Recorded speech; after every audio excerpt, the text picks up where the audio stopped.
যাই হোক না কেন সাংবাদিকের জবাব চাই আমার। রাতে তুমি ওর কাছে গিয়েছিলে তো? আমি গিয়েছিলাম আর ওকে অনেকবার জিজ্ঞেস করলাম। ও বলছিল আপনাদের বাড়ির বৌমাকে জিজ্ঞেস করুন। আমি জানি জানকীর কথাই বলছে ওই রিপোর্টারটা। আমরা জানি না, আমরা মানি যে হয়তো বা ও। বাবা, ও ছাড়া আর কে হতে পারে? আর আমার সম্পূর্ণ বিশ্বাস এই কাজটা জানকী। বিশ্বাস আর সত্যের মধ্যে অনেকটা তফাৎ। 99% আমরা জানি যে ওটা জানকী, কিন্তু 1% চান্স আছে যে জানকী নয়। তাহলে আর কে হতে পারে এটা জানা খুব দরকার। We just can't take the risk.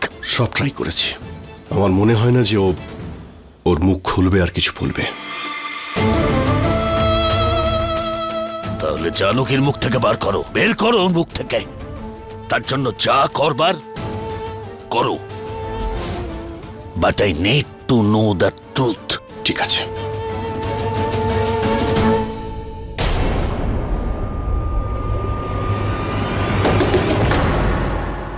পুতুল, আবার কালো ভূত আসছে। পুতুল, চুপ চুপ চুপ। জানকী, এটা তো রাজেশ দাদা। জানকী, দরজাটা খোলো বলছি। আশ, তুমি এখন যাও না প্লিজ, যাও না। না পুতুল, আমি খুলবো দরজা। মাথা খারাপ নাকি তোমার? আমি হ্যান্ডেল করে নেব। প্লিজ যাও তুমি এখান থেকে, যাও। পুতুল, তুমি চকলেট জুসটা গিয়ে খাও। সব খেয়ে নেবো, সব খেয়ে নেবো। জানকী, যাও।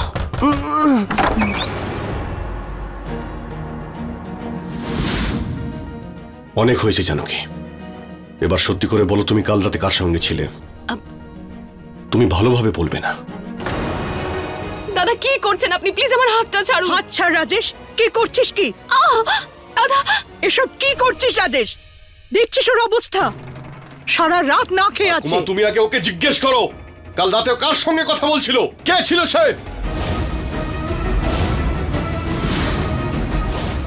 তুমি বলো সবার সামনে কাল রাতে কে ছিল? আমি কারোর সাথে কথা বলছিলাম না দাদা, আমি কাউকে চিনি না। ও কিছুই জানে না? তাহলে এই সব কি? তুমি আমাদের বলো যে ওই রিপোর্টারকে তুমি টাকা দাওনি আমাদের ছবি তোলার জন্য, বলো। হে ভগবান, আমার সমস্ত কষ্ট একেবারে বিফলে গেছে। ব্যাস একটা কাজ ভালো হয়েছে, আমি বেঁচে গেছি আর জানকী ফেঁসে গেছে। মা, তুমি জানার উদ্দেশ্য কি ছিল? যেদিন থেকে এই বাড়িতে এসেছিল সেই দিনে ঠিক করে নিয়েছিল হর্ষের সঙ্গে ওর বিয়ে আমরা দিয়েছি বলে তার প্রতিশোধ আমাদের উপর নেবেও। তাই সবার সামনে এসে ভালো ব্যবহার করেছিল, তারপর প্রমাণ জোগাড় করেছিল যাতে আমাদের বরবাদ করতে পারে। না দাদা, আমি এই কারণে বাপের বাড়ি থেকে ফিরে আসিনি, আর আমি জানিও না এই ছবিগুলোর ব্যাপারে। আমি সত্যি কিছু জানি না ঠামি। জানকী, অনেক হয়েছে, তুমি মিথ্যে বলা বন্ধ করা, না হলে আজকে। তুই থাম রাজেশ। এই রাজেশ দাদা কেন বকছে আমার পুতুলকে? হর্ষদা, হর্ষদা, নিচে কিছু হচ্ছে না, চলো না দুধটা খেয়ে নি আমরা। না রুহি, ও না, ও তো বকছে আমার পুতুলকে তখন থেকে। রাজেশ দাদা তো সবার উপরে চিৎকার করে, কিচ্ছু হচ্ছে না নিচে। পুতুলের কাছে আমাকে যেতেই হবে। না না, পুতুল ঠিক আছে, একদম ঠিক আছে। ও ভীষণ পাচালো, আমাকে সব সময় মারে, আর এখন পুতুলকেও মারছে হয়তো। না, আমি ওকে ছাড়বো না। হর্ষদা, হর্ষদা,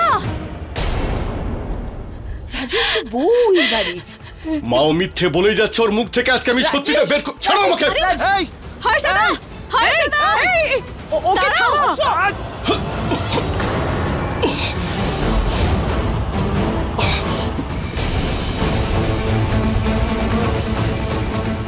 হর্ষদা ছাড়ো। এবার আমি মারবো। হর্ষ, হর্ষ, হর্ষ কি করছিস? কি হয়েছে রাজেশ? তুই কি পাগল হয়ে গেছিস নাকি? হ্যাঁ, আমি পাগল হয়ে গেছি। আমাদের মধ্যে আজকে কেউ আসবে না। রাজেশ, রাজেশ দাদা, এক মিনিট দাঁড়াও। জানকী বৌদি নির্দোষ। শেখর, তুই তোর বাজে কথা বন্ধ কর। আমি বাজে কথা বলছি না দাদা, সত্যি কথা বলছি। আর এই কথাটাই জানকী বৌদি কখন থেকে বলছে। এই এভিডেন্সের উপর ভিত্তি করে কিছু প্রমাণ হয় না যে বৌদি দোষী। বাবা, এই দেখো, এই ফটোর উপর স্ট্যাম্পটা দেখো, তুমিও দেখো। নাও, এই দেখো ফটোর উপর স্ট্যাম্প, টাইম স্ট্যাম্প।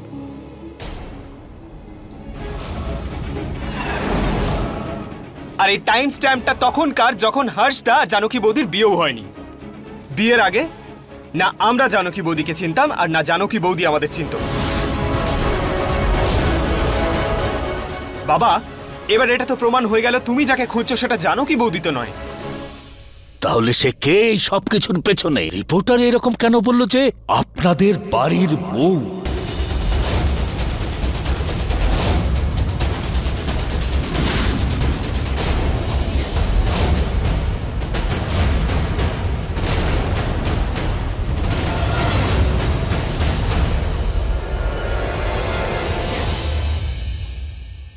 তোমরা তোমরা এইভাবে আমাকে ঘুরে কেন দেখছো?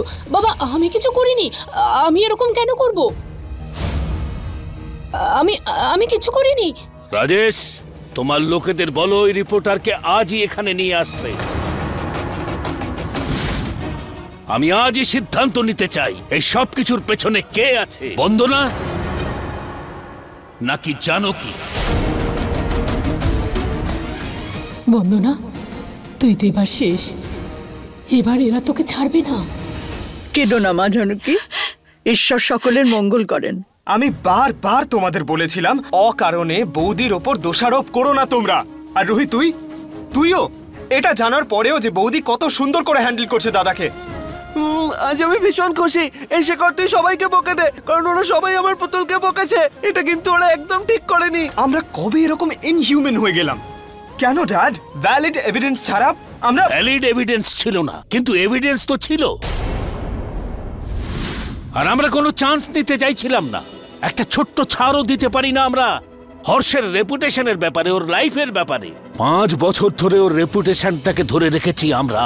আজ যদি সেটা নষ্ট হয়ে যায়, তাই আমরা... তোমরা সবাই জানো যে আমি হর্ষের ব্যাপারে কতটা কনসার্ন। আমি যা করেছি আমার পরিবারের সেফটির জন্য করেছি। আর তোমরা সবাই জানো আজ পর্যন্ত আমাদের পরিবারের সেফটির জন্য আমি কি করিনি। জানো কি, নিজেও জানে। যখন শাস্ত্রী পরিবারের নাম আসে তখন আমি কত দূর যেতে পারি তুমি জানো তো, জানো কি?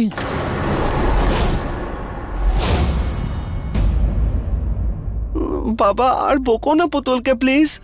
শাস্ত্রী পরিবারের জন্য একবার আমাদের ক্ষমা করে দাও। না না প্লিজ মা, এসব বলবেন না আমায়। কি এটা রাম? মা, তুমি কাঁদছো কেন মা? প্লিজ প্লিজ মা। তুমি যখন মেয়ে পছন্দ করে এসেছিলে, বলেছিলে মেয়েটা সংস্কারী, বিশ্বাসী সম্পর্ক রাখতে জানে, পরিবারের জন্য বড় বড় ত্যাগ অবধি করতে পারে। আর সেই সংস্কারের উপর, সেই বিশ্বাসের উপর প্রশ্ন তুললে, আর আমরা সবাই তোমার সাথ দিলাম। আমরা সবাই অতটাই দোষী। লজ্জা পাওয়া উচিত আমাদের সবার। মা প্লিজ এভাবে বলবেন না, আপনারা কোনো অন্যায় করেননি। তুমি আমাদের বউ, আমাদের বিশ্বাস করা উচিত ছিল তোমায়। আর আমরা কি করলাম?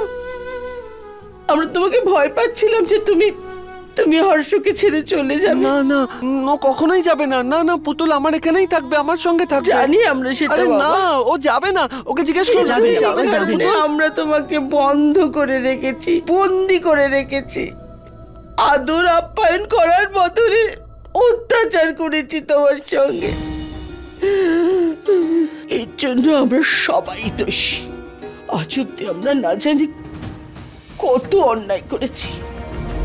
প্রত্যেকটা দোষের উপর হর্ষের নামের অজুহাত নিয়েছি। আমরা এটা ভাবতাম যে হর্ষের নামে যদি কিছু করি সেটা ভুল হতেই পারে না। হর্ষের নাম নিয়ে আমরা কত মানুষকে আঘাত দিয়েছি, কত লোকের জীবন নিয়ে খেলেছি। আর এটা অব্দি ভাবিনি যে তার জন্য হয়তো... চুপ করো সবিতা, অনেক হয়ে গেছে। হ্যাঁ, এটা হতে পারে যে হয়তো আমরা যেভাবে হর্ষ আর জানকীর বিয়ে দিয়েছি সেটা সঠিক পদ্ধতি নয়, কিন্তু আমরা কোনো পাপ করিনি।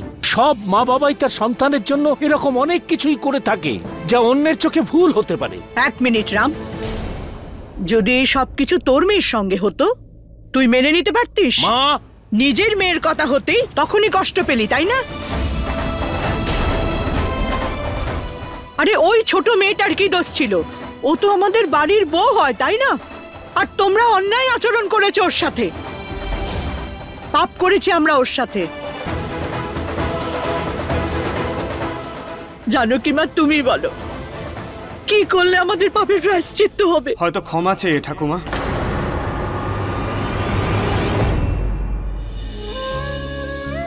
বৌদি, আমায় ক্ষমা করে দাও প্লিজ। না জেনে বুঝে, জানি না কি সব বলে দিয়েছি তোমাকে, ভুল বুঝলাম তোমাকে। প্লিজ আমায় ক্ষমা করে দাও। It's okay. It's okay. মা ওর আগেও রাজেশ দাদাকে সরি বলতে হবে, কারণ সব থেকে বড় ভুল ওই করেছে। ও তো পুতুলের উপর চিৎকার করেছে আর পুতুলকে মেরেছে, তাই সবার আগে সরি তোকেই বলতে হবে। হ্যাঁ হ্যাঁ বাবা, রাজেশ, হর্ষ একদম ঠিক বলছে। সবচেয়ে বড় ভুল তুই করেছিস জানকীর সঙ্গে, আর তোকে সরি বলতেই হবে ওকে। তোমাদের কি মাথা খারাপ হয়ে গেছে? ওর কাছে ক্ষমা চাইবো? রাজেশ, সরি বলো ওকে। রাজেশ, আমি যা বলছি তাই করো। যাও বাবা, আমি বলছি যাও।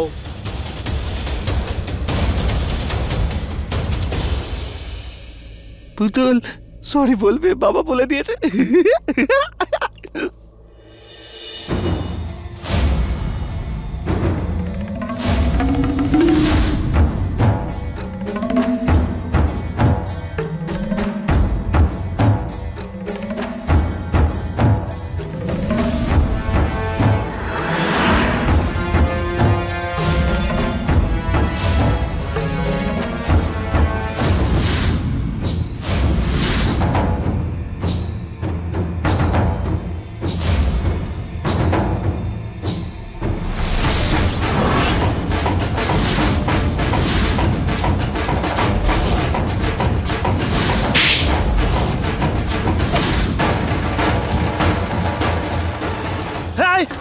কি করছো কি করছো কি করছো তুমি?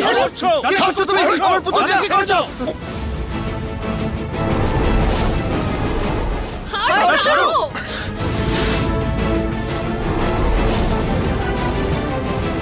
যদি তুমি না ছাড়ো তাহলে কিন্তু বাড়ি ছেড়ে চলে যাব। আমি সত্যি চলে যাব। না না না পুতুল, এটা আমি জেনে বুঝে করিনি। আমি যা কিছু করেছি ও তোমাকে আচ্ছা, ঠিক মেরেছিল আছে। না, তাই করেছি। ঠিক আছে। কিন্তু তুমি যেও না।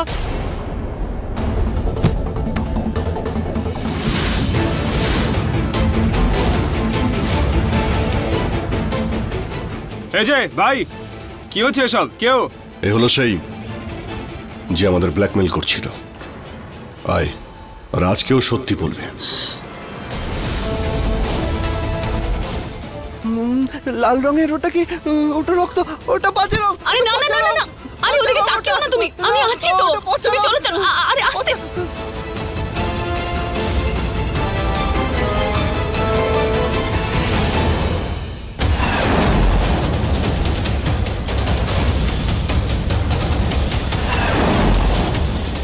বলো কে তোমাকে টাকা আর ফটোগ্রাফ দিচ্ছিল আমাদের ব্ল্যাকমেল করবার জন্য? আরে বলো, তা না হলে তোমার জিভ টেনে ছিঁড়ে ফেলবো।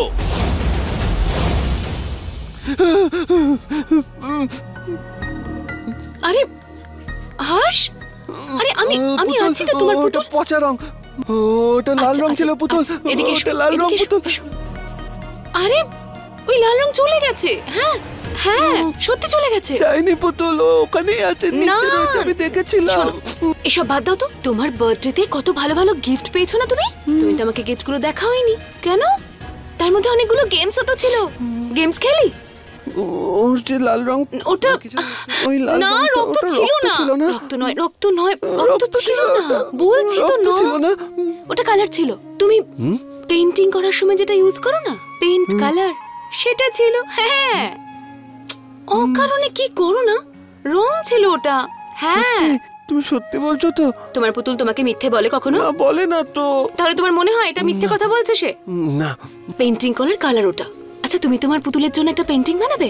এখন ভালো লাগছে না। কেন? পুতুলের জন্য একটা পেইন্টিং করতে পারবে না তুমি ওই বাজে কালারটার জন্য? আরে একটা কালারে কি যায় আসে? আমি তো ভয় পেয়ে গিয়েছিলাম। বানাও না আমার জন্য একটা পেইন্টিং প্লিজ। তোমার ফেভারিট কি বলো, আমি ওটাই বানিয়ে দেব। না, আমার পিঙ্ক। ঠিক আছে, আমি চেষ্টা করছি। পাক্কা? হ্যাঁ ঠিক আছে, তুমি যখন বলেছো তখন তো না বলতে পারি না। করছি। স্যার স্যার আপনি আমাকে মারতে পারেন স্যার, কিন্তু কিন্তু এই সত্যিকে লুকাতে পারবেন না। হর্ষ শাস্ত্রী কোনো বড় বিজনেসম্যান নয়, বরং ও একজন মেন্টাল পেশেন্ট, পাগলও। আমি নয়তো অন্য কেউ, আজ নয়তো কাল কেউ না কেউ এই সত্যিটা সবার সামনে নিয়ে আসবে। যা জিজ্ঞেস করা হচ্ছে তার উত্তর দে তুই, আর মিথ্যে কথা বলবি না। কে তোকে টাকা দিয়েছিল বল, না হলে তোকে কিন্তু আজকেই মেরে ফেলবো। বল। হ্যাঁ, মেরে দিন না স্যার আমাকেও আপনি। যেরকম আমার ওই বন্ধুকে মেরে ফেলেছিলেন।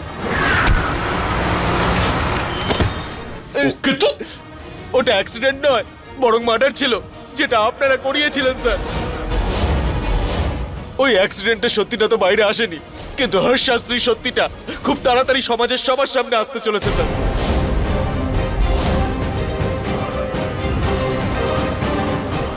যতটুকু জিজ্ঞেস করা হচ্ছে তার উত্তর দে। দেখ তুই সত্যি কথা বল, না হলে কিন্তু তোকে আমি আজকে মেরেই ফেলবো। আরে বল, তা না হলে তোকেও তোর বন্ধুর কাছে পাঠিয়ে দেবো। বলছি আমি স্যার।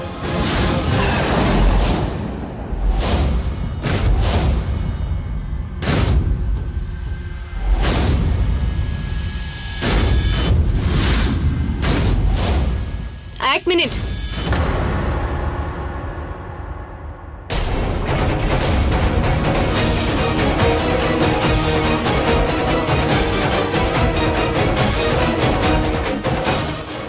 বাবা, একটু আগে মা ঠাকুমা জিজ্ঞেস করছিলেন না যে আমার সাথে যা যা হয়েছে তার প্রায়শ্চিত্ত কি করে করবেন। যদি সত্যি আপনারা প্রায়শ্চিত্ত করতে চান তাহলে এসব কিছু বন্ধ করুন। তুমি কি বলতে চাইছো? কি বন্ধ করবো আমরা? এই সব যা বাড়িতে হচ্ছে, নিজের বাড়ির লোকেদের উপর সন্দেহ করা। বাবা, আমি মানছি আমি এই বাড়িতে নতুন নতুন এসেছি, কিন্তু আপনারা তো একে অপরের সঙ্গে অনেক বছর ধরে আছেন। এতটুকু বিশ্বাস করেন না একে অপরকে? একটা এইরকম লোক যে টাকার জন্য যা খুশি করতে পারে, যা খুশি বলতে পারে, তাকে বিশ্বাস করছেন? এই লোকটাই বলেছে না যে এই বাড়ির বৌমা করেছে এসব? তাহলে একজন বউ তো আমি, আর একজন বন্দনা বৌদি।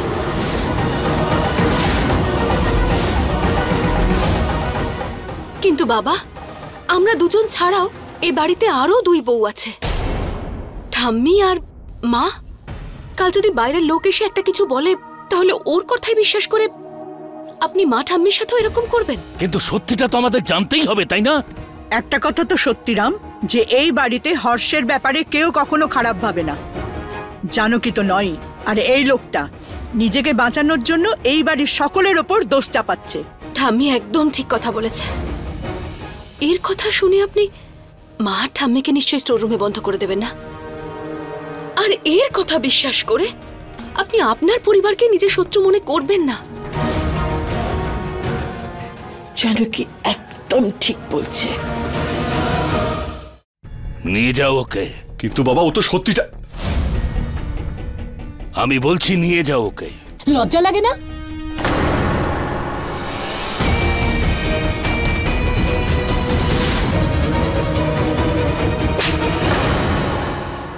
লজ্জা লাগে না তোমার?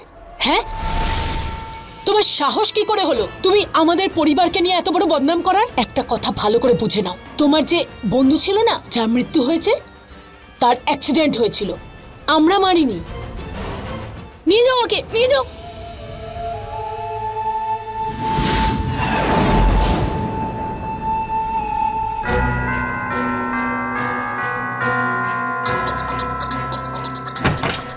ছাড়ো ছাড়ো, ছেড়ে দাও, ছেড়ে দাও আমাকে, ছেড়ে দাও বলছি। আরে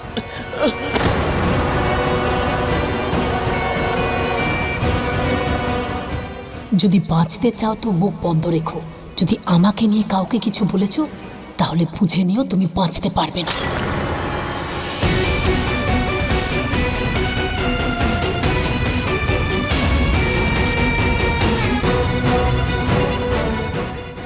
আমার কথাকে মজা হিসেবে নিও না।